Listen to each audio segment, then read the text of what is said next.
kasih Yesus. Kami menaikkan syukur hanya bagi-Mu Yesus. Terima kasih Roh Kudus. Haleluya Yesus. Haleluya Yesus.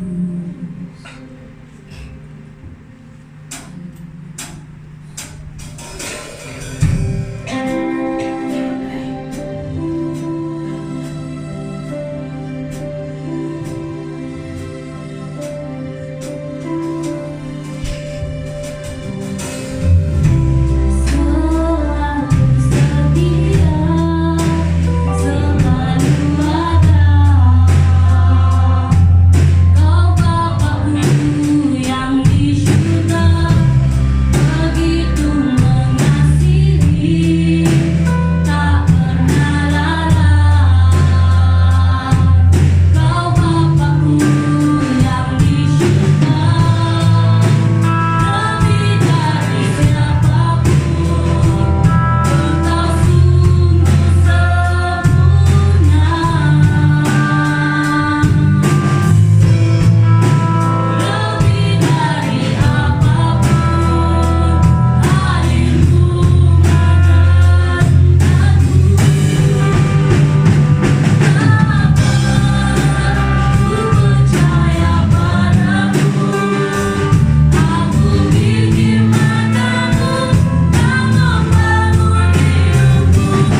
Terima kasih Tuhan Yesus atas kebaikan dan kemurahan-Mu di dalam hidup kami, karena pada pagi hari ini kami dapat datang ke gereja ini Tuhan, karena semuanya karena kasih anugerah-Mu Tuhan kepada kami semua yang ada di tempat ini. Dan kami mohon kepada Engkau Bapa, supaya ibadah kami pada pagi hari ini, yaitu sisi pertama, Engkau campur tangan Bapa di surga.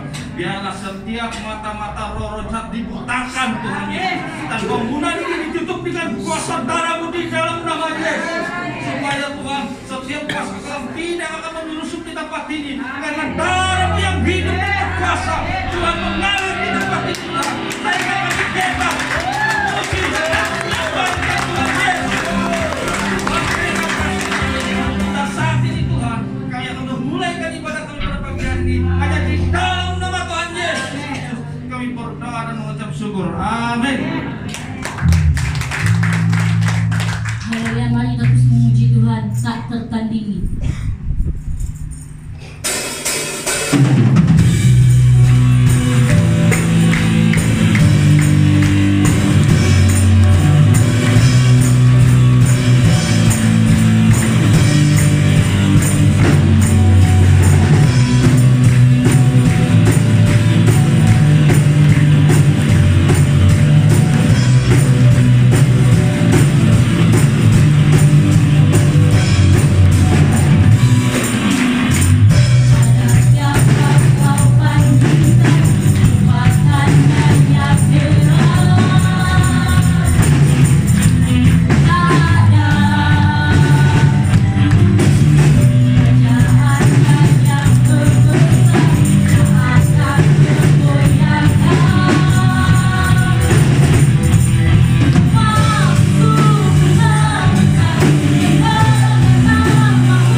kasih Bapa, Engkau senantiasa hadir dalam perkumpulan kami Bapa di surga.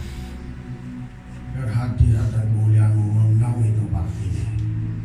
Setiap kali ibadah semana sisi pertama kedua ibadah persekutuan doa saat ibadah hari Selasa, hari 6, Engkau menaungi tempat ini dengan kuasa darah.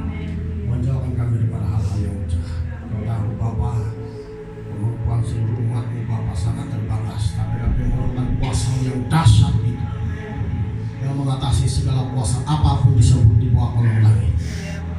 Oleh itu Bapa di surga bertindak memelihara dan menjaga kami semua. Biar Engkau berbicara kepada kami pagi hari ini, Roh Kudus urapi hamba-Mu dan mengambil alih pemberitaan ini. Dalam nama Tuhan Yesus kami berdoa.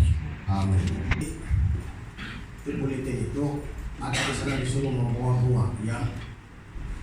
Nah itu saya yang suruh. Tapi saya bilang orang semalam, itu bunga harus bunga yang bagus dan paling kamu suka.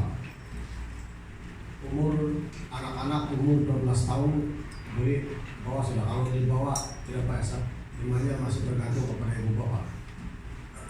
Jadi karena boleh tidak ada itu, saya susah. Saya tidak tahu kenapa, kita ikut saja. Nanti kita tahu. Saya mau kamu bawa bunga yang paling bagus, yang paling kamu suka. Yang kalau kamu sudah beli macam kamu tidak mau kasih rusak, kamu jaga dia. Pilih. Bukan yang pasar begitu, tidak. Ada yang di pasar-pasar yang kecil beli, ada yang di bibit-bibit beli sedang-sedang itu. Penting dia perlu beli kalau besar. Ini saja. Sekali lagi saya kasih tahu, harus sungguh-sungguh membawa ini, harus dari dalam hati, ya. Sebab nanti kamu sudah tahu kebenaran, kamu yang sadar. Oke kan? Tidak tahu itu kenapa itu ada begitu. Ini bukan anu lah, itu operasi marah kalau main timbak-timbak di lumpur. Tidak ada pengalaman timbak-timbak di lumpur itu. Tapi itu saya kasih tahu, ya, harus kamu bawa. Tapi kalau kamu tidak mau, terserah Anda. Firman Tuhan pun mengajar kita harus bertobat. Kalau tidak bertobat, maka hidup orang itu memang tidak ada harapan masuk surga, tidak ada harapan untuk dijalani Tuhan. Tapi kalau bertobat, ada harapan lah. Jadi istilahnya macam begitu, ya, sapi dari Tuhan.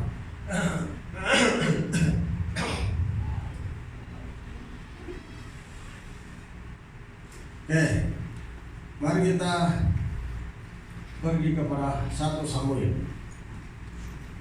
Saya berikan tema hari ini, urapan memberi keberanian. Ya, urapan memberi keberanian.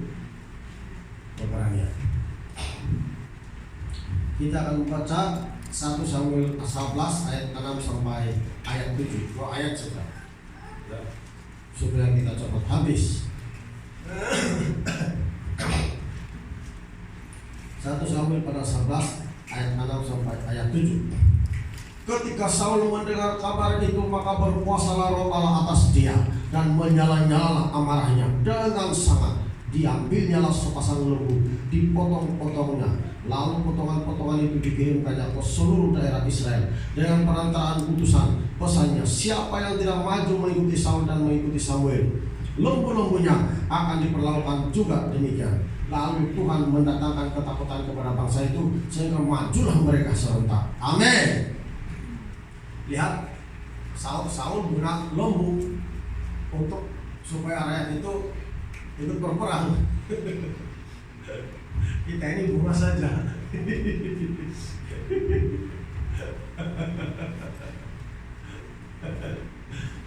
Tidak masuk akal menurut manusia, tapi dia ambil tuh lembu, dia putung-putung, dia kasih kirim. Siapa yang tidak maju dari sana?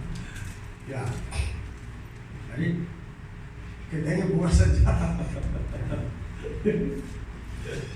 Apapun Tuhan boleh pakai untuk menginsafkan orang, menyadarkan orang. Apapun dia boleh pakai. Makanya saya kasih ingat sekali lagi, bila kamu mau membeli itu bunga, harus sungguh-sungguh dari dalam hati. Tapi saya rahasia yang Anda tidak akan tahu. nanti kita ibadah di sana baru kita tahu. Ya, tapi tidak paksa juga. Ya. Macam firman Tuhan kan tidak paksa, walaupun bagus menyelamatkan orang, menyembuhkan orang, berarti dia tidak paksa. Tapi orang yang mau pasti mendapat. Ya. Oke, jadi kita lihat dengar ini cerita.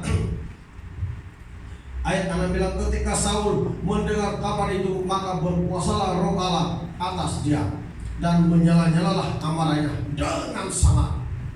Sebab tadinya orang-orang Yabes itu datang kepada orang Israel memberitahu bahwa orang Filistin akan mencungkilkan mata mereka. Kalau mereka sampai di sini, tidak ada yang menyelamatkan mereka. Nah, itu Anda tahu dari ayat 1 atau sebelum Anda boleh baca. Karena mata kanan mereka akan dicungkil. Jadi mereka minta tempo. Kalau tidak ada yang menyelamatkan kami, bilang orang Yabes, kami akan menyerahkan diri. Bila menyerahkan diri, mata mereka akan dicungkil orang Filistin. Lalu semua orang menangis masa itu. Tiada yang berani. Tiada yang berani menghadapi orang Filistin. Tiada yang berani membela orang Yabes. Tiada. Kita bacalah ayat 1 supaya kita lebih tahu. Ayat 1. Maka Nahas orang Amon itu bergerak maju dan berkemah mengepung Yabes Gilead. Lalu berkatalah semua orang Yabes itu kepada Nahas, adakanlah perjanjian dengan kami, maka kami akan takluk kepadamu. Tetapi Nahas orang Amon itu berkata kepada mereka, dengan syarat inilah aku akan mengadakan perjanjian dengan kamu bahwa tiap mata kananmu akan dicungkil. Dengan demikian aku akan mendatangkan malu kepada segenap orang Israel. Para tata Yabes berkata kepadanya, berilah pelonggaran kepada kami 7 hari lamanya, supaya kami mengirim utusan ke seluruh daerah Israel. Dan jika tidak ada seorang pun yang menyelamatkan kami, maka kami akan keluar menyerahkan diri kepadamu. Ketika para utusan itu sampai di Gibeah Saul dan menyampaikan hal itu kepada bangsa itu, menangislah bangsa itu dengan suara nyaring. Pak Saul baru saja datang dari padang dengan berjalan di belakang lembunya, dan ia bertanya, ada apa dengan orang-orang itu? Sehingga mereka menangis. Mereka menceritakan kepadanya kabar orang-orang Yabes itu. Nah, itulah dia. Nahas orang Amon itu, ya, kalau tidak ada yang menyelamat Yabes Gilead, mereka harus menyerahkan diri. Amin. Dan matanya dicungkil. Berikan kelonggaran kepada kami, mereka bilang, 7 hari tempo. Kami mengirim utusan ke seluruh daerah orang Israel. Kalau tidak ada yang boleh menyelamatkan mereka, maka mereka akan menyerahkan diri. Itulah karena semua orang Israel waktu mereka mendengar kabar itu semua menangis karena tidak ada yang berani. Tiada yang berani. Bila orang menangis artinya ketakutan, tiada yang berani. Amin. Tiada yang berani. Tiada yang berani mau membantu orang Yabes Gilead. Nah, mereka tidak tahu bahwa Saul ini baru saja diurapi oleh Tuhan. Amin. Baru saja. Anda baca ulur di belakang pasal 10, Anda akan tahu bagaimana Samuel mengurapi Saul ini. Jadi tidak ada yang berani. Ketika Saul dengar, dia tanya, ada apa? Lalu mereka cerita pada orang Yabes Gilead. Sesudah diceritakan, Alkitab bilang apa? Menjalani berkuasa Tuhan atas diri Saul. Amin. Masa ini Saul belum lagi jatuh dalam dosa. Masa ini Saul belum lagi melanggar hukum Tuhan seperti yang tertulis dalam 1 Samuel 15. Belum lagi. Jadi urapannya masih asli, urapannya masih segar. Dia bilang ayat 6. Ketika Saul mendengar kabar itu, maka berkuasalah roh Allah atas dia dan menyala-nyala amarahnya dengan sangat. Apa dia bilang? Berkuasalah roh Allah. Amin. Dan menyala-nyala amarahnya dengan sangat. Dengan sangat. Artinya betul-betul marah. Dia bukan marah secara daging, tahu. Tapi dia bilang berkuasalah roh Allah. Amin. Artinya ada dorongan Roh Kudus di situ dalam dirinya untuk marah. Tapi marahnya itu bukan secara daging. Sebab itu masa itu tidak kesempatan loncat balik karena dia marah secara rohani. Amin. Dalam keadaan diurapi. Lalu Saul mengambil sepasang lembu, dipotong-potongnya, dikirimnya ke seluruh daerah. Dia tidak berjalan dan dia kasih tahu. Ingat, kalau kamu tidak maju berperang, lembu-lembu kamu diperlakukan begini. Dia tidak maju. Tapi dia potong-potong itu loh, dia kirim melalui pusat. Dia dapat seluruh daerah Israel. Mereka ketakutan. Siapa yang membuatkan mereka ketakutan? Tuhan. Sebab urapan itu ada pada diri Saul. Amin. Dengan betul-betul jamaah Tuhan. Selagi urapan Tuhan itu ada dalam diri kita, itulah yang bikin kita terpecah. Selagi urapan itu ada dalam diri kita, selagi itulah kita punya kekuatan dan keberanian untuk menyatakan hukum Tuhan di tengah-tengah umat. Selagi urapan itu ada dalam diri kita, itulah yang membuat kita menyokong kebenaran firman Tuhan. Selagi urapan Tuhan itu ada pada kita, itulah membuatkan kita berani untuk menolak kejahatan dan dosa dan hal-hal yang bertentangan dengan hukum Tuhan. Amin. Tapi bila urapan tidak ada, ketakutan akan menyerang kita. Ya, semua yang daripada Tuhan suka kita lakukan. Tapi bila urapan itu ada, simpel saja Saul ambil. Saul punya potong-potong dia kasih di seluruh daerah orang Israel. Lalu saja pun Tuhan pakai untuk menakutkan orang Israel supaya maju berperang. Amin. Lalu saja. Kalau si Bilyam dia punya keledai, siapapun Tuhan boleh pakai. Iya. Makanya urapan itu membuatkan orang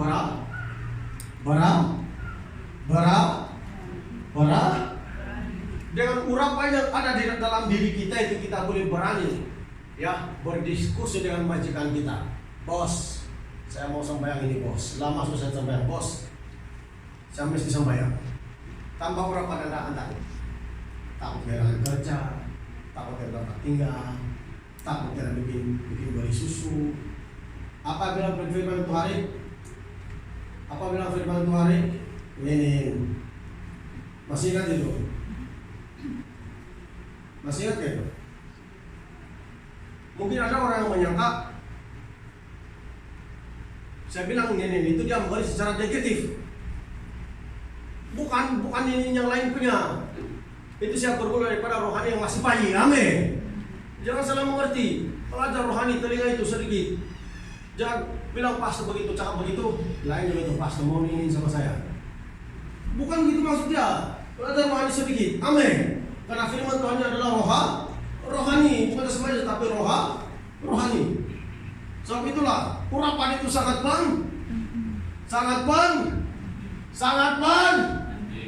Anda lihat waktu Saul, walaupun roh Tuhan sudah bekerja kepada Saul yang dia potong-potong tulung, belum ada terjadi apa-apa. Tapi Alkitab bilang Tuhan mendatangkan ketakutan. Amin kepada rakyat. Artinya rakyat itu mampu juga, tapi mereka ada ketakutan.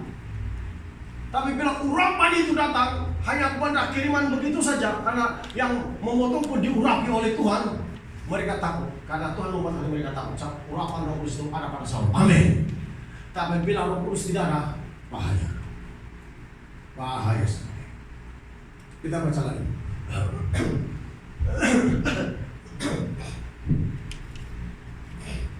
Ayat 7 bilang, diambil jala sepasang lembu dipotong-potongnya, lalu potongan-potongan itu dikirimkannya ke seluruh daerah Israel dengan perantaraan utusan. Pesannya, siapa yang tidak maju mengikuti Saul dan mengikuti Samuel, lembu-lembunya akan diperlakukan juga demikian. Lalu Tuhan mendatangkan ketakutan kepada bangsa itu sehingga majulah mereka serentak. Amin. Apa dia bilang? Lalu Tuhan mendatangkan ketakutan. Lihat itu. Kenapa Tuhan campur tangan? Sebab urapan itu masih ada dalam pribadi Saul. Karena urapan itu, hadirat Allah Roh Kudus di dalam dirinya, itu yang membuatkan Tuhan pasti campur tangan. Pasti. Tidak ada alasan. Nah itu yang terus dalam Yehezkiel pasal 29 ayat Yehezkiel 39 ayat 20. Coba dibuka dulu. Ada di sana saya. Yehezkiel 39 ayat 29 enggak? Aja bisa coba.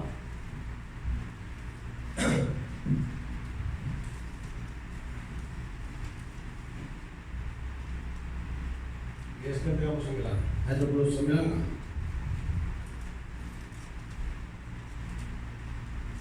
29 Nah, 29 kamar-kamar jaganya ayat bukan itu. Dia 37, ayat 29. 37, ayat 29. Kalau mau ayat 29, ayat 39. Ayat 39 enggak?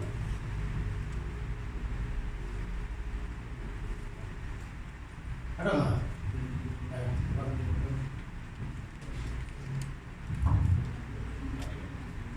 coba baca lagi.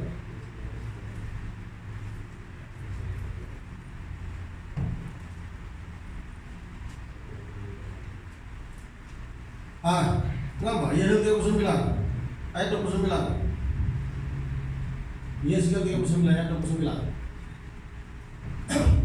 Mungkin tadi itu salah paham. Yesaya, kitab Nabi Yesaya 39 ayat 29.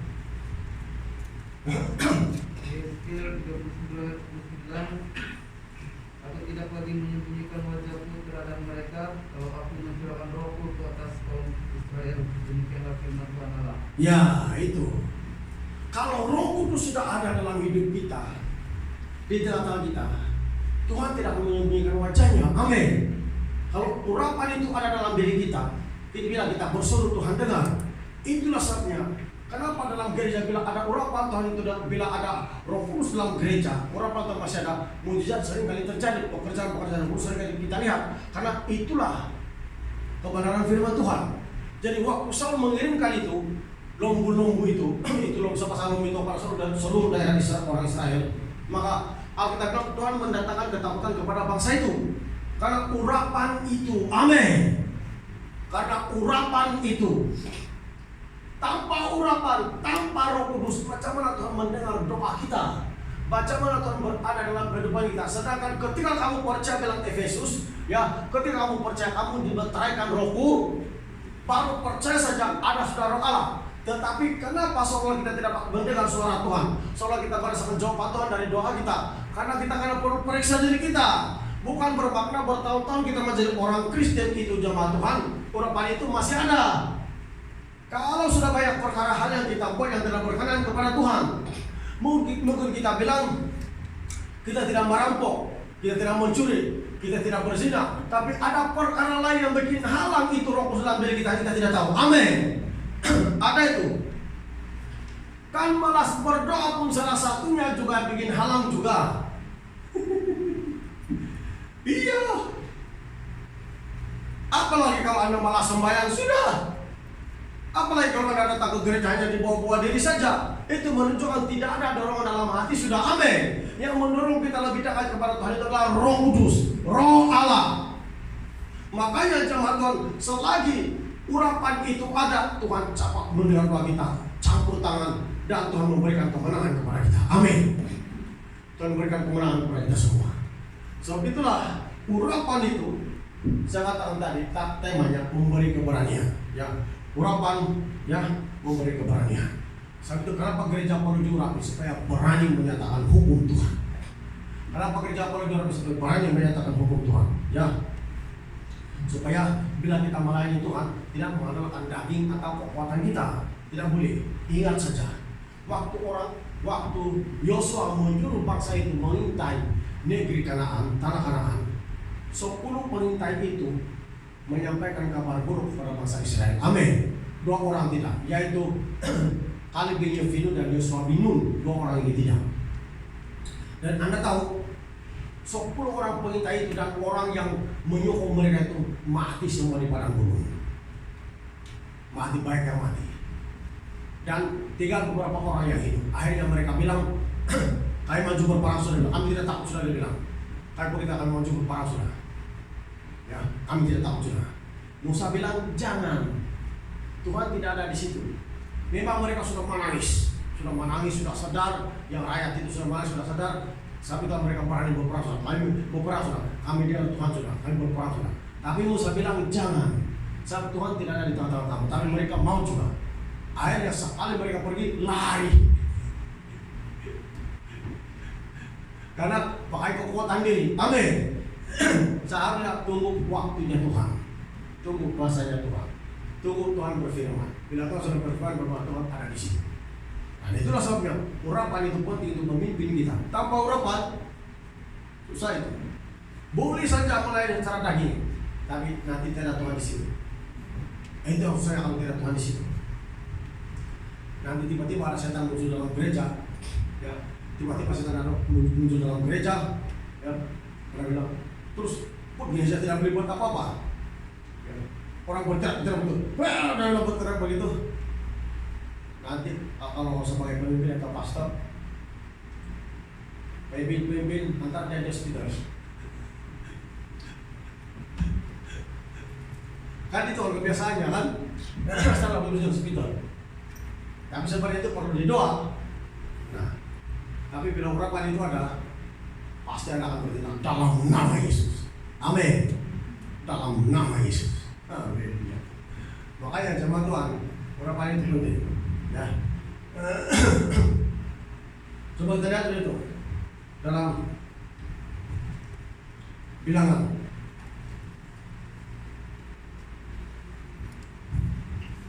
Bilangan pasal 14.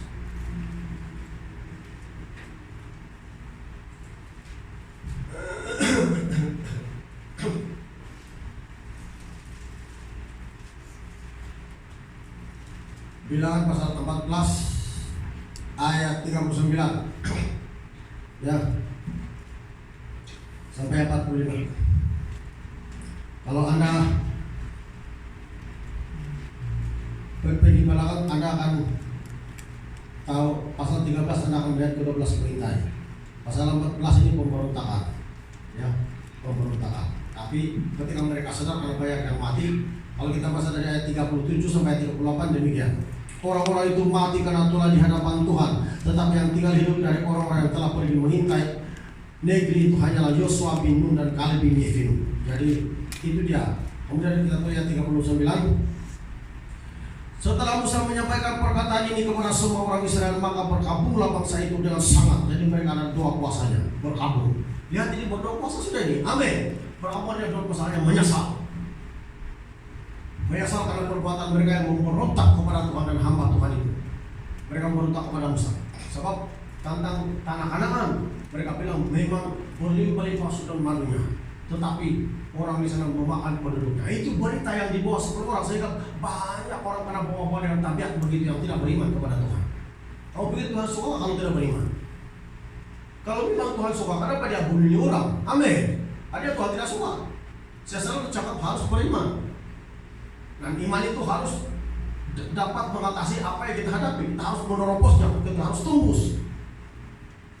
Ya karena iman yang menentang, iman yang kuat. Ayat 40. Dan keesokan harinya bangunlah mereka pagi-pagi hendak naik ke puncak gunung sambil berkata, sekarang kita hendak maju ke negeri yang difirmankan Tuhan itu. Memang kita telah berbuat dosa. Nah itu saat mereka menangis, mereka sadar mereka sudah berdosa. Memang waktu Anda berdosa, Anda minta ampun sama Tuhan, memang Tuhan sudah ampuni Anda. Tapi jangan terus bertindak. Anda perlu kan betul-betul dipulihkan betul-betul sama Tuhan. Dia bilang di sini. Dan keesokan harinya bangunlah mereka pagi-pagi hendak naik ke puncak gunung sambil berkata, sekarang kita hendak maju ke negeri yang difirmankan Tuhan itu. Memang kita telah berbuat dosa, tetapi kata Musa, mengapakah kamu hendak melanggar titah Tuhan? Hal itu tidak akan berhasil. Nah, hamba Tuhan larang, tapi karena sudah sadarkan, sudah insaf aja, berapi-api sudah berapi-api. Musa bilang, jangan langgar. Ayat yang ke-42. Janganlah maju, sebab Tuhan tidak ada di tengah-tengahmu, supaya jangan kamu dikalahkan oleh musuhmu. Sebab orang Amalek dan orang Kanaan ada di sana di depanmu, dan kamu akan tewas oleh pedang. Dari sebab kamu berbalik membelakangi Tuhan, maka Tuhan tidak akan menyertai kamu. Nah lihat, walaupun mereka sudah berkabung, sudah minta ampun, tidak boleh terus-terus bertindak walaupun sudah berani. Amin. Tidak boleh mengandalkan daging, pikiran sendiri. Tunggu suara Tuhan. Bila Anda sudah mendengar suara Tuhan, bermakna kita akan bersekutu sudah dengan Tuhan. Tidak boleh, dengan betul-betul tidak boleh. Kita sudah diajar banyak kali firman Tuhan kan? Ya harus diikuti itu. Ayat yang 44. Meskipun demikian mereka nekat naik ke puncak gunung itu, tetapi tabut perjanjian Tuhan dan Musa juga tidaklah meninggalkan tempat perkemahan. Lalu turunlah orang Amalek dan orang Kanaan yang mendiami pegunungan itu dan menyerang mereka. Kemudian orang-orang itu mencerai-beraikan mereka sampai ke Horma. Lari. Itulah melayani Tuhan, mengatur Tuhan.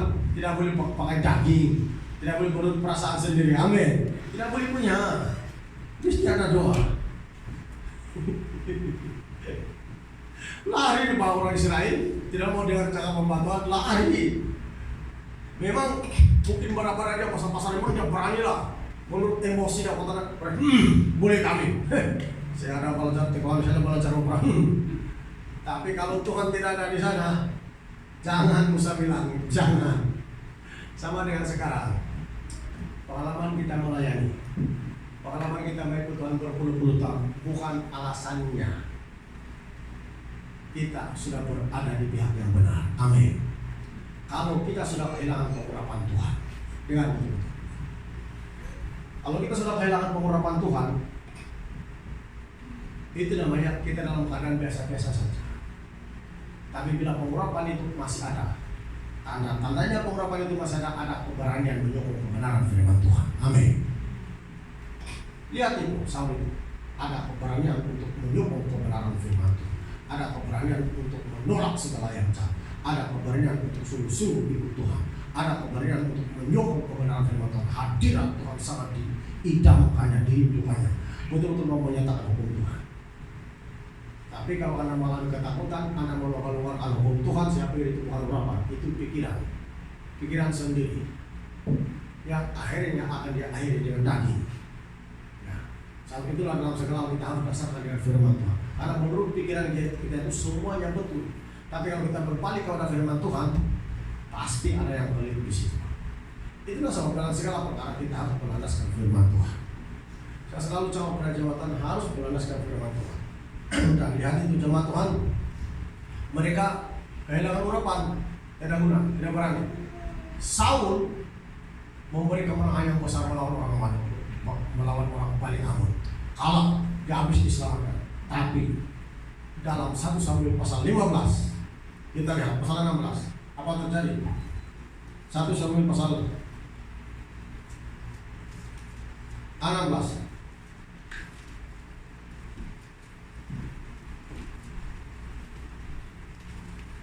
Satu Samuel pasal 16 ayat 14. Ya.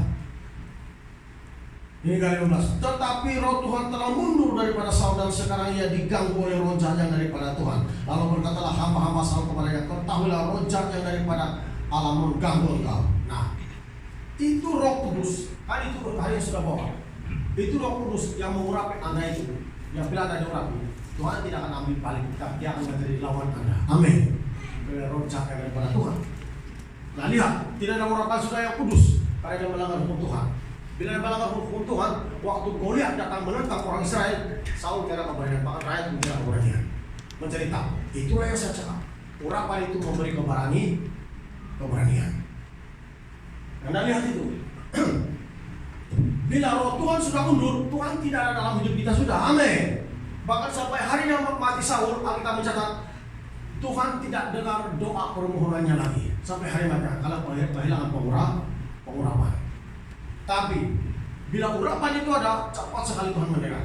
Coba kita lihat dalam 1 Samuel pasal 17, ya, ayat 1 hingga 11. Bagaimana keadaan orang Israel? Orang Filistin mengumpulkan tentaranya untuk berperang. Mereka berkumpul di Soko yang di tanah Yehuda dan berkemah antara Soko dan Azekah di Efes Damim. Saul dan orang-orang Israel juga berkumpul dan berkemah di lembah Tarbantin. Mereka mengatur barisan perangnya berhadapan dengan orang Filistin. Orang Filistin berdiri di bukit sebelah sini dan orang Israel berdiri di bukit sebelah sana. Dan lembah ada di antara mereka. Lalu tampillah keluar seorang pendekar dari tentara orang Filistin namanya Goliat. Dari tingginya 6 hasta sejengkal.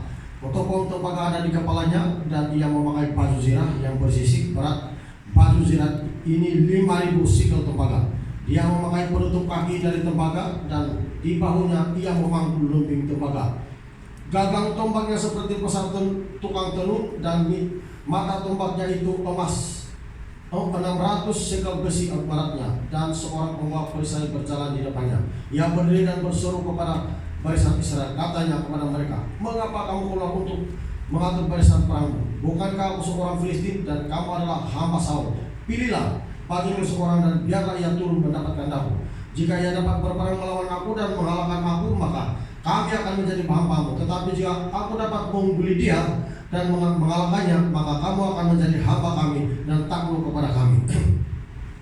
Pula kata orang Filistin itu, aku menantang hari ini barisan Israel, berikanlah kepadaku seorang supaya kami berperang seorang lawan seorang. Ketika Saul dan segenap orang Israel mendengar perkataan orang Filistin itu, maka cemaslah hati mereka dan sangat ketakutan. Dan lihat, keberanian memberikan urapan, memberikan keberanian. Bila urapan Tuhan itu sudah kotor, sudah dicemari, karena pasal 15 Anda akan lihat Saul tidak mendengar firman Tuhan, Saul tidak melaksanakan firman Tuhan, maka disanalah dia ditolak menjadi raja dan urapan itu undur daripadanya. Urapan sebenarnya hilang. Jadi bila urapan sudah tidak ada daripada Tuhan, ketakutannya akan ada. Amin. Mereka semua takut. Saul yang pernah menyelamatkan bangsa Israel menjadi takut. Bahkan pemimpin-pemimpinnya semua takut. Tapi sebelum ini dalam 1 Samuel pasal 11 kita baca tadi, ketika Saul mengirimkan sepasang lembu ke seluruh daerah orang Israel, Tuhan mendatangkan ketakutan kepada bangsa Israel. Kita bilang, amin. Ada Tuhan bekerja sama dengan Saul. Tapi sesudah itu 1 Samuel pasal 15 Anda akan lihat di sana dia tidak melaksanakan firman Tuhan, maka urapan yang membuatkan dia berani untuk menyokong Tuhan hilang sama sekali. Sekarang yang ada padanya roh jahat, bukan urapan yang benar. Memang dia diurapi, tapi yang ada padanya bukan lagi urapan roh yang kudus daripada Tuhan. Akhirnya dia kehilangan pengurapan, dia takut. Itu yang saya cakap. Bila orang kehilangan pengurapan, dia akan takut. Dia tidak berani menentang Goliat. Tidak berani menentang Goliat. Bila orang Kristen kehilangan pengurapan, tidak lagi berani berhadapan musuh atau cabaran-cabaran dunia yang ada, dia tidak akan berani sudah. Karena kehilangan pengurapan. Kita perlukan urapan itu, jemaat Tuhan. Bukan pada hamba Tuhan saja, tapi dalam setiap keluarga kita perlukan itu pengurapan. Amin. Kita perlukan pengurapan. Karena urapan itu tanda Tuhan ada dalam keluarga kita, tanda Tuhan ada dalam diri kita. Bila Tuhan tidak ada dalam diri kita, hidup kita akan menjadi orang yang sangat jahat. Itulah sebabnya kalau orang Kristen itu sembahyang tidak, apalagi kalau langsung tidak sembahyang, maka setan akan menguasai keluarganya dan rusak. Ajaran firman Tuhan jelas, cuma kita yang tidak mau percaya firman Tuhan, cuma kita yang tidak mau rajin-rajin mencari Tuhan. Kalau kita senang, ya bila ada masalah, baru kita mencari Tuhan. Lihat itu. Maka tidak heran kalau roh jahat menyerang kita. Tidak heran sekali. Masalah semua itu pekerjaan roh jahat, merusak hidup kita, merusak keluarga kita. Itu pekerjaan roh jahat. Dan gereja harus sadar itu, bahwa urapan itu sangat penting dalam diri kita. Urapan itu sangat penting dalam keluarga kita. Urapan itu sangat penting dalam pelayanan. Urapan itu sangat penting sebagai seorang percaya, harus ada itu. Sebab di mana-mana kita berada, cabaran itu ada. Amin. Cabaran itu tidak lari. Bila roh Allah tidak ada, orang akan hidup seperti kebanyakannya, bergaul seperti kebanyakannya, perkataan seperti kebanyakannya. Tiada lagi Tuhan yang dicakap-cakap di situ, tapi pergaulan seperti kebanyakannya. Orang juga bilang, kamu mesti cari duit banyak-banyak, sudah kemudian dia pun ikut, tapi dia lupa Tuhan. Itu seperti itu yang maksudnya seperti kebanyakannya. Banyak orang punya penghasilan duit yang banyak, tapi dia lupa gereja. Itu saya bilang kebanyakannya. Itu begitu kebanyakan. Kalau urapan atau kalau masih ada dalam diri kita takut akan Tuhan itu akan, dan kita tidak akan lupa gereja. Amin. Kita tidak akan lupa tanggung jawab dalam gereja. Itu ciri-ciri orang yang ada roh Allah dalam hatinya. Dia ada takut akan Tuhan dalam hatinya. Dia tunduk kepada kebenaran firman Tuhan. Pergaulannya senantiasa ada firman Tuhan dalam hidupnya, dalam kata-katanya senantiasa menyebut hal-hal yang baik.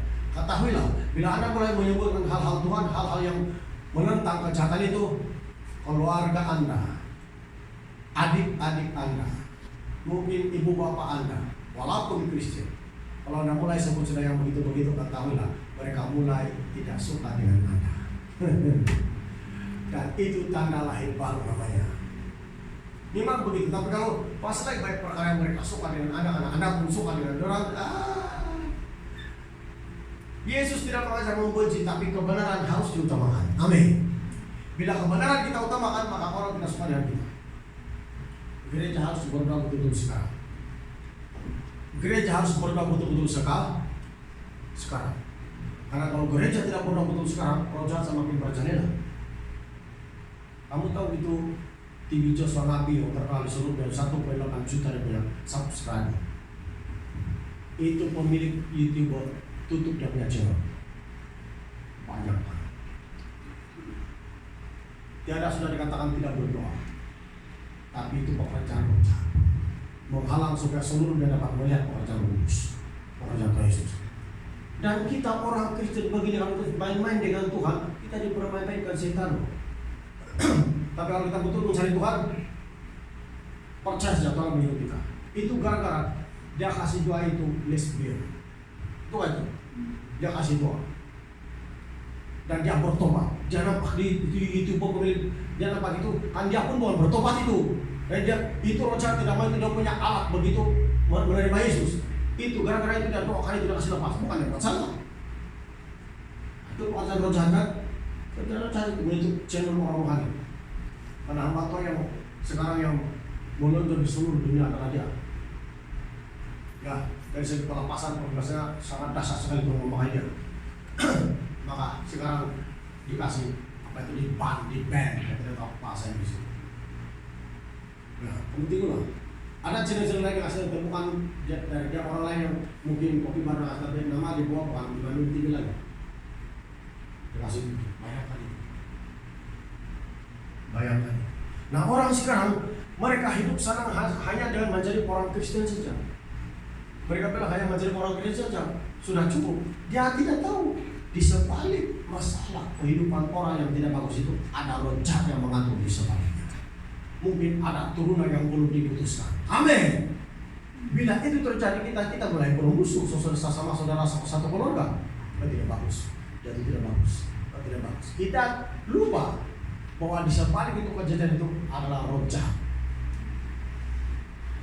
Itulah sebab orang Kristen tidak boleh menjadi orang Kristen biasa-biasa. Harus betul-betul cari Tuhan, masuk di gereja. Amin. Kalau kita mau melihat keluarga kita baik, harus masuk di gereja. Cari Yesus betul-betul. Kalau kita bilang mengenai masalah kita jalan. Silap itu. Ada roh jahat itu di sana. Oleh kalau suami istri tidak masuk ke gereja, sebab itulah kita tidak boleh bilang jangan. Memanglah roh jahat. Itu namanya roh jahat. Nah, bila pengurapan ada, bukannya tidak masalah, tapi kita tahu menilai mana yang datang dari Tuhan dan Tuhan. Amin. Sebab itu cari Tuhan. Saya selalu ajar cari Tuhan, jangan malah sembahyang. Dan Kristen kita biasa-biasa kita tidak mencari Tuhan, harus cari Tuhan. Tingkatkan doa Anda. Kalau selama ini doa Anda 5 menit, tingkatkan 5 menit, ada 10 menit juga. Amin. Saya percaya Anda semua di sini yang ada tiap-tiap malam boleh berdoa 5 menit. Tidak ada terus tidur saya tapi boleh berdoa 5 menit kan? Jadi selepas ini bukan lagi 5 menit, Anda boleh berdoa 10 menit. Kalau Anda terus tidur langsung tidak berdoa, saya percaya saya sudah lepas dari bertahun sampai itu Anda sendiri dengan Tuhan. Karena sudah diperingatkan, sudah diberitahu. Amin. Tapi tidak mau buat juga. Maka itu sendiri. Makanya harus berdoa. Amin. Harus berdoa. Amin. Untuk mengakalkan urapan itu harus berdoa. Harus berdoa dan mentaati firman Tuhan. Apa yang menjadi Saul kehilangan pengurapan karena dia melanggar hukum Tuhan. Tuhan bilang tumpaskan Yabes dia. Amin. Tapi dia tidak mau. Habis bilang orang Amalek, tumpaskan orang Amalek, bilang Tuhan. Tapi Saul tidak mau bunuh rajanya. Dan dia tidak melaksanakan firman Tuhan. Nah, banyak firman Tuhan yang kita tidak laksanakan. Banyak firman Tuhan yang kita tidak laksanakan dalam hidup keseharian, kita tidak buat. Memang kita tahu tapi kita tidak buat. Kalau kita bercakap, kita boleh sebut-sebut firman Tuhan tapi kita tidak buat, tidak berlaku dalam hidup kita. Justru itu kehidupan begitulah yang perlu diperbetulkan. Karena kalau kita tidak perbuatan, Mana setan takut? Harus ada perbuatan. Jadi mulai hari ini doa akan mendengar. Itulah tidak. 30 menit. Boleh Tuhan. Pak Tio. Allah gitu. Kita tahu orang di jauh. Kau ini betul-betul WhatsApp ini tidak bisa komen.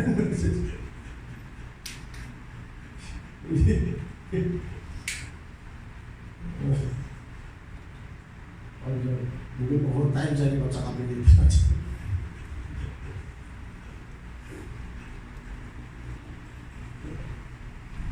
Aku telepon dia lain, saya telepon. Dia bilang dia lambat balik ke sembahyang. Saya akan dapat, dia bilang itu suruh overtime. Betul kan?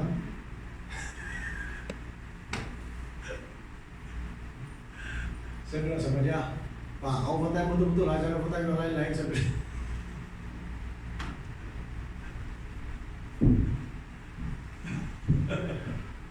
Tapi bukan dia saja. Bila saya cakap itu, semua kita kena cakap. Semua laki-laki semua kena cakap. Karena ini laki-laki ini biasa begitulah, tipu-tipu bini.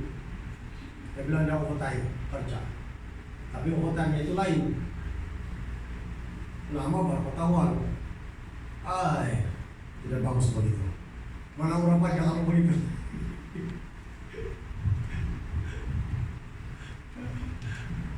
Makanya orang itu penting. Amin. Orang memberi keberanian. Kita bagi ayat 23-24. Sekali lagi tentara Filistin ini menentang. Pasal yang sama 1 Samuel 17 ayat 23-24. Doanya saja.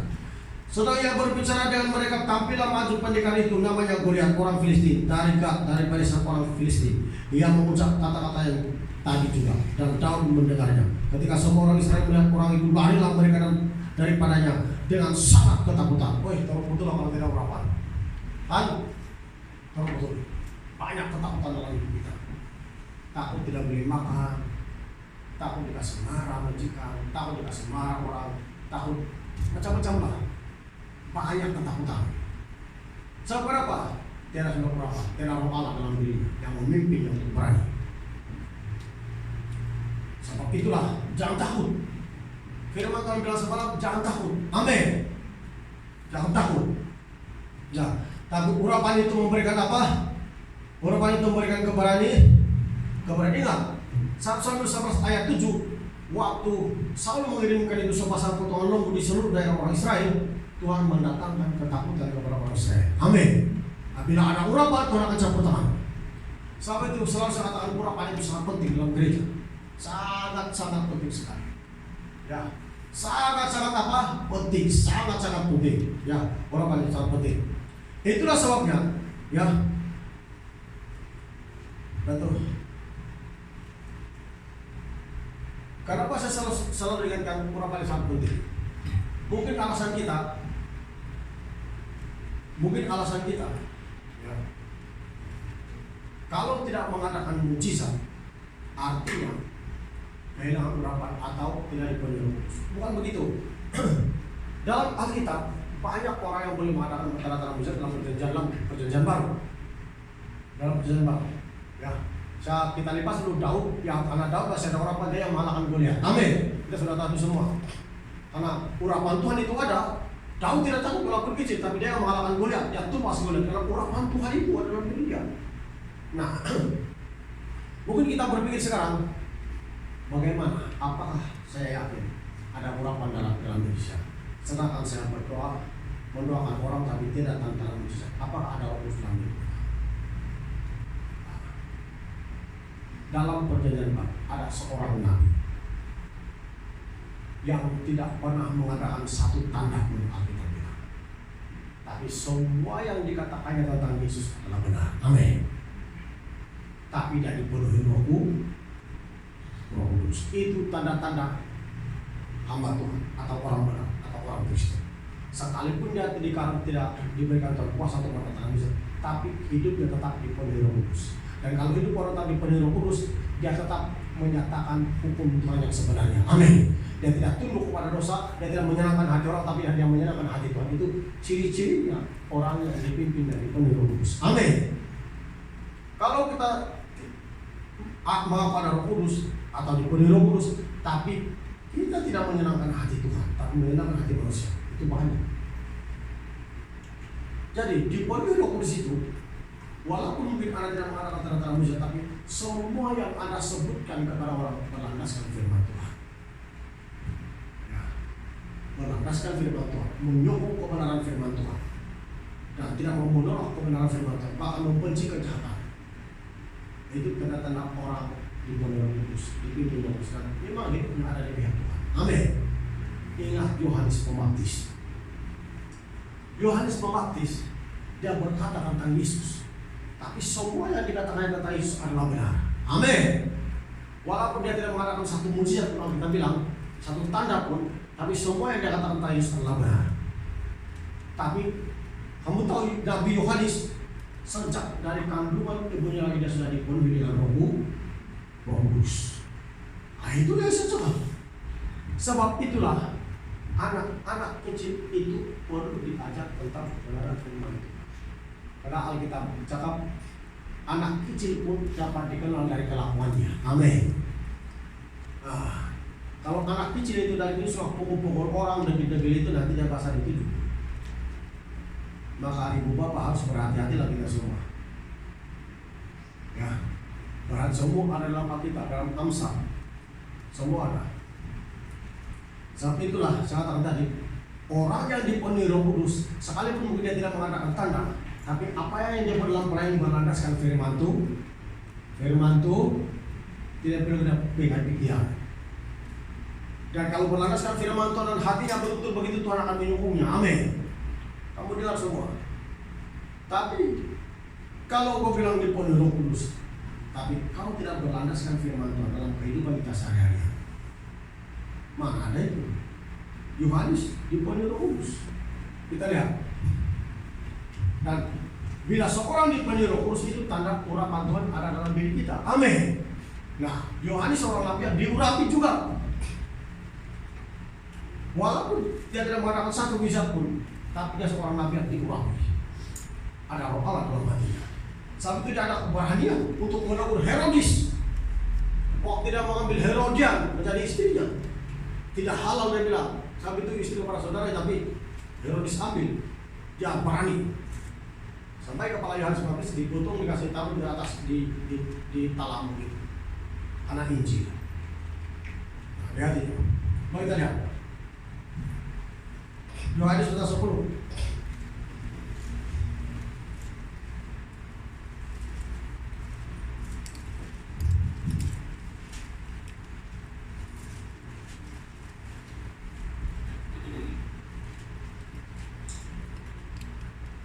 Yohanes pasal 10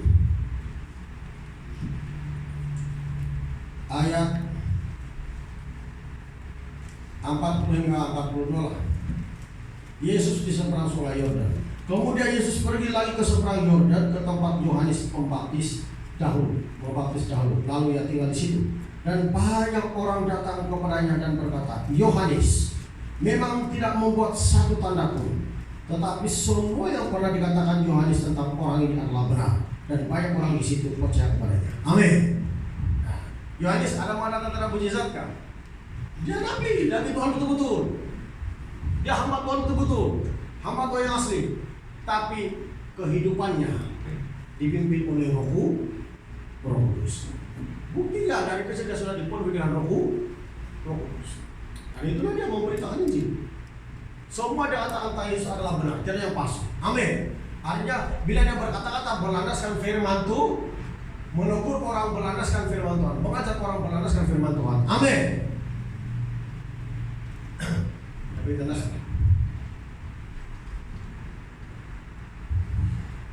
Kita lihat Lukas.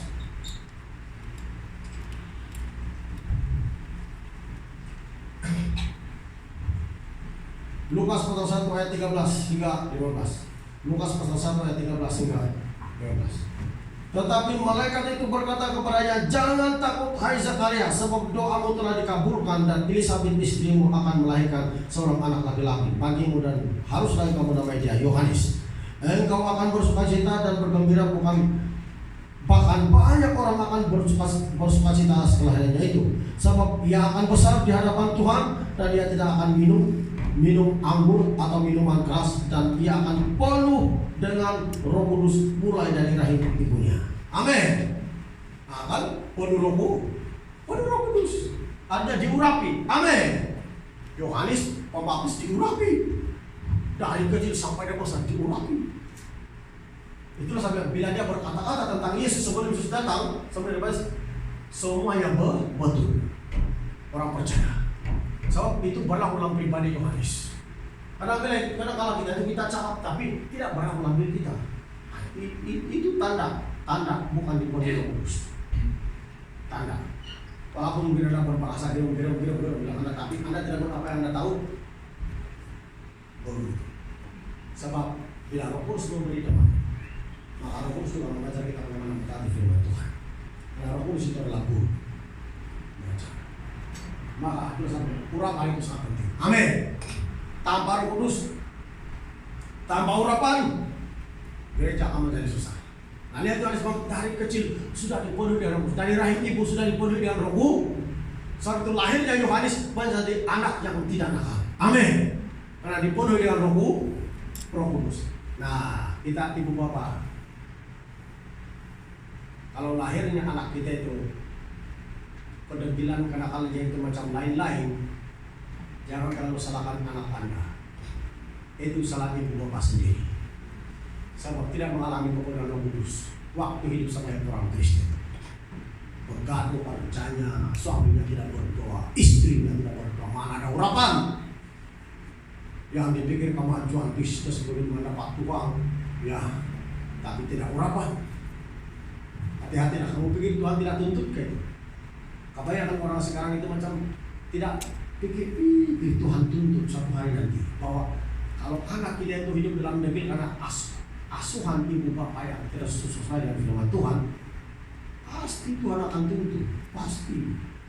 Karena anak itu adalah jiwa yang diberikan Tuhan kepada kita. Amin.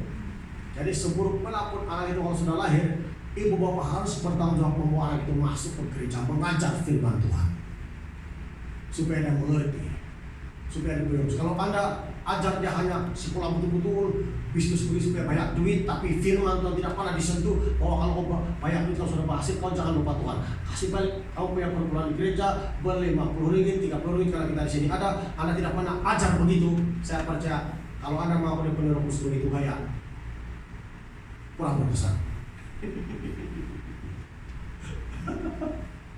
Kurang berkesan gitu. Jangan loh. Saya banyak melihat itu hamba-hamba Tuhan yang betul-betul hamba Tuhan, bukan yang tipu-tipu punya hamba Tuhan. Dan bila saya menengok, saya tidak mau ada gangguan di sekeliling saya. Mata saya melotot begini.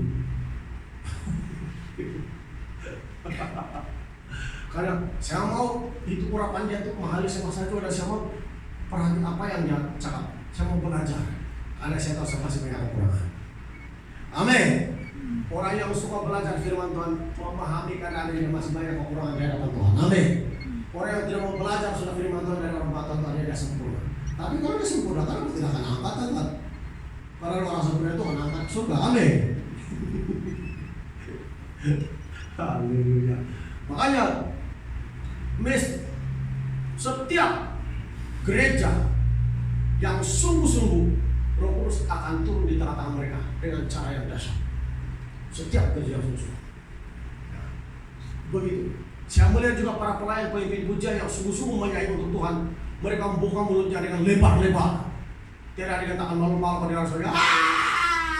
Tidak dikatakan macam malu-malu. Tapi kalau dia menyanyi dia buka betul-betul. Kan kadang-kadang kita tuh kalau tinggi sini itu suara sebenarnya mampu juga tapi dikontrol. Baru kita bilang, ayah, lampu tinggi dan saya bisa mulai kata-kata lain kan. Tapi sebenarnya aku tapi malu-malu kasih buka betul itu suara di hadapan Tuhan. Ya, ada yang bully juga, tapi tidak macam belum sampai itu tahapnya di situ. Tapi sebenarnya Tuhan mau kita untuk mencapai itu tahap. Semua Tuhan mau pakai kita semua. Amin. Macam mana kita melayani Tuhan, membawa jemaat dalam penyembahan kalau kita sendiri tidak sampai itu? Nah, macam mana? Sebab itu harus kamu belajar banyak sekarang. Itu hebat kamu ada YouTube semua itu. Carilah itu, jangan malas. Cari, dan bukan tahu saja tapi pelajar. Baik-baik puji-pujian cari. Ya, cari gereja yang betul-betul mau bangun, cari. Yang betul-betul punya cari. Ya, bukan bagian Melayu saja. Cari yang bagian orang betul-betul yang sungguh-sungguh punya. Belajar di sini. Karena urapan mereka itu dasar. Ya, sama dengan hamba cari. Belajar betul, bangkit betul. Amin. Harus betul-betul bangkit. Harus. Kita ini masih jauh kita ini. Ya masih jauh. Kenapa masih jauh? Dengar saja ada kemah. Ya karena kita sudah biasa kemah. Dia ada kemah keluarga atau retreat jauh begitu. Dia saja walaupun 100 lebih. Tokoh itu saya bilang tidak tunggu sampai beberapa hari terus habis. Dalam hati saya. Boleh tahan loh. Kalau untuk diri sendiri, kalau untuk Tuhan, bulan-bulan dikasihmu 50 ringgit, 30 ringgit. Kadang-kadang pemerintah itu menunjukkan kita tidak mengutamakan Tuhan dalam hidup kita. Terus terang jujur loh. Dari buah saja dapat dilihat sudah bah. Kalau selalu diperingat tapi Anda terkadang bulan-bulan Anda tidak setia 50-30 ringgit, itu menunjukkan apalagi perpuluhan Anda tidak pernah memberi, itu menunjukkan Yesus belum hidup betul dalam diri kita. Amin. Itu menunjukkan kalau perkara diri kita utamakan, tapi Tuhan kita tidak utamakan. Ini begini, ada urapan ini begini, ada Roh Kudus dalam hati. Apa dia bilang? Tuhan melihat hati. Bukan harta Anda Tuhan lihat, tapi hati. Bukan kemewahan Anda yang Tuhan lihat, tapi hati. Semua kemewahan dan harta bersumber dari Tuhan. Tinggal kita menggunakannya untuk kemuliaan nama Tuhan dan jangan salah guna. Amin. Anda gembira dengan Kristen Anda begitu? Anda senang hati dengan Kristen begitu itu? Malulah Anda sendiri. Orang lihat dari luar loh, malulah sendiri itu. Ya, ini ajaran orang yang sudah betul-betul orang yang sudah dewasa, ajarannya memang begini, keras.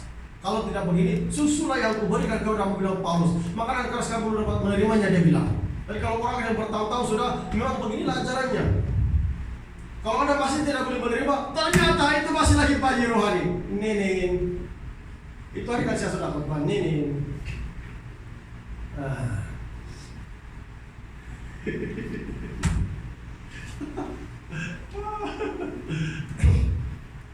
Jangan kamu siapa yang bawa ini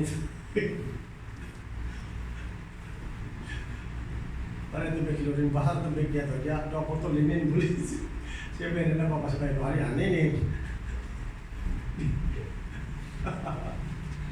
nah itu ajaran orang yang dia masa rohani emang begitu keras sekali maka harus tahu menilai bahwa kalau sudah berpuluh tahun tapi masih lagi bayi rohani perlu diajar. Coba renung betul, tidak betul itu. Kalau untuk diri sendiri, cepat kita. Tapi kalau untuk Tuhan, sama ada Bapak Rasmin, Pak Jason, Pak Yuli yang berdiri dapat kasih umum, macam mau kering sini orang kasih ingat bulan-bulan. Sebenarnya tidak perlu begitu. Kalau kita betul-betul utamakan Tuhan, asal ujung bulan, suami, dalil, jangan lupa kerja punya. Tidak perlu dia kasih umum betul. Ini ciri-ciri orang yang mengutamakan Tuhan. Ini ciri-ciri orang yang ada Allah dalam hidupnya. Amin. Ini ciri-ciri saat dia mengutamakan Tuhan dalam hidupnya. Dia tahu tanggung jawabnya dalam gereja. Amin. Itu tanggung jawabnya itu. Dia tahu tanggung jawabnya di hadapan Tuhan. Dia tahu dia hidup untuk melayani Tuhan. Amin. Dia hidup untuk Tuhan. Nah itu ciri-cirinya. Nah coba Anda lihat. Kalau untuk retreat senang-senang hati, 1, 2, 300 pun kuring saja begitu bos dan banyak. Tidak apa-apa. Sekali untuk Tuhan boleh galak muka, boleh macam tidak ceria, boleh macam tidak bagus kalau di gereja. Kali-kali ada pengumuman begini, bagus saya cari tempat ini. Kedapatan sekali. Gara-gara itu saja. Tapi kalau untuk retreat 200,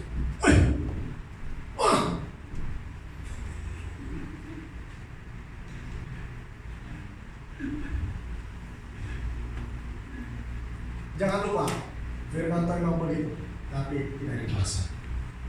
Amin. Yesus sendiri bilang beritakan Injil yang bukan dengan cara paksa, tapi dengan sukarela. Tapi orang yang menerima dengan sukarela pasti ada harapan masuk surga, pasti diberkati. Orang yang menganggap itu tidak betul, macam begitu juga kehidupan Yesus dulu dalam zamannya. Berharap yang kalian tahu dengan orang Farisi. Amin. Yesus bersoal jawab dengan orang Farisi. Ini yang kami begini dengan orang Farisi. Yesus jawab saja, yang menurut apa yang benar. Jadi, bagaimana sekarang? Ini begini, 2 foto susu masa dari belum mati ini, karena susu dia.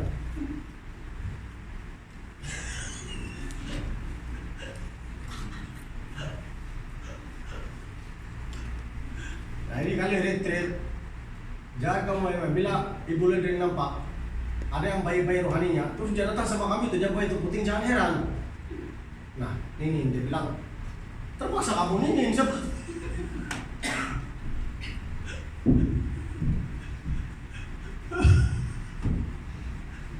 Jadi mungkin kita tidak bawa bakal makanan lain kali, semua bawa puting.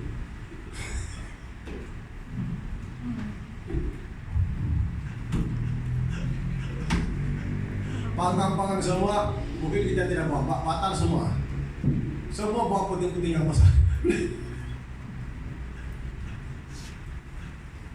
Bilang apa? Terus datang, Ninin. Anda mesti ninin siapa? Itu kan kamu. Jangan marah, kita mau berhibur sekejap. Tapi itu betul juga kalau kita pikir betul-betul tahu. Kita pikir betul-betul secara rohani, betul juga. Itulah itu. Kalau sudah jadi orang Kristen, apa yang ditulis dalam Alkitab tidak dibuat-buat, tapi orang Kristen banyak tahu pun dan tidak buat. Apa itu mengatakan orang sudah dewasa? Apa itu mengatakan orang Kristen begitu lahir baru? Sedangkan lahir baru Alkitab bilang dia buang hidup lama. Amin. Hidup lama kan tidak mentaati firman Tuhan. Hidup lama kan tidak setia kepada Tuhan. Amin. Itu semua hidup lama. Hidup lama kan tidak beribadah. Hidup lama kan tidak mengalami pekerjaan Roh Kudus. Itu semua hidup lama. Amin. Hidup lama. Nikodemus sendiri sudah menjadi guru Taurat, ahli kitab. Tapi sekalipun dia sedang mengajar orang bangsa Israel dengan firman Tuhan, tapi dia tetap hidup lama. Amin, jemaat Tuhan.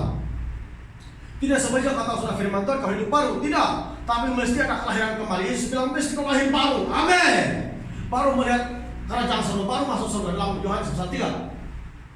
Baca di sana. Nikodemus sedang mengajar, guru, ahli Taurat. Tapi Yesus cakap juga dia perlu lahir baru.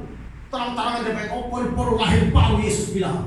Sebab kalau dia sudah lahir baru, dia akan mengerti bagaimana gerakan pekerjaan Roh Kudus itu memimpinnya. Sebab apa yang kita tampilkan dalam daging itu juga yang ketua daging juga.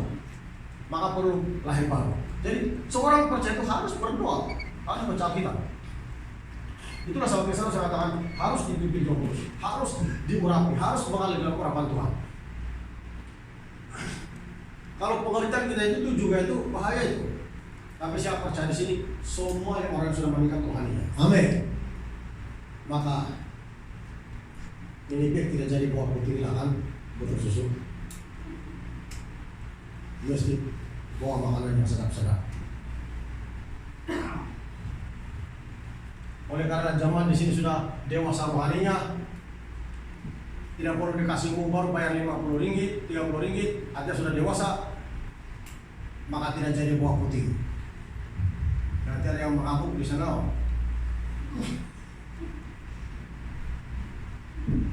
Mari kita pakai berdiri. Haleluya, haleluya, haleluya, haleluya, haleluya, haleluya, haleluya.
Biar Tuhan memberkati dia.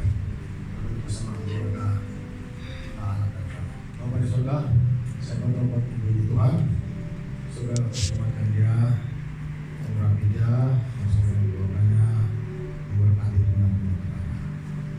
Dalam nama Yesus, aliran urapan terus mengalir di dalam tubuh badannya sekarang. Dari atas kepala sampai telapak kaki sekarang kuasa-kuasa mengalir. Dalam nama Yesus mengalir. Ya, mengalir. Mengalir. Dalam nama Yesus aliran Roh Kudus turun.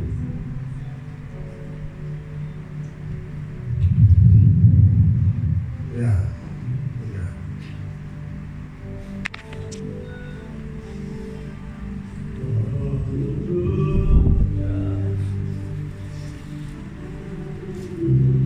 Baik, apa masalah? Apa masalah?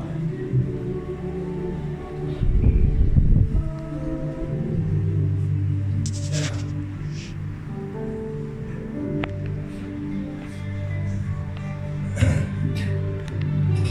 Terima kasih Bapak di surga.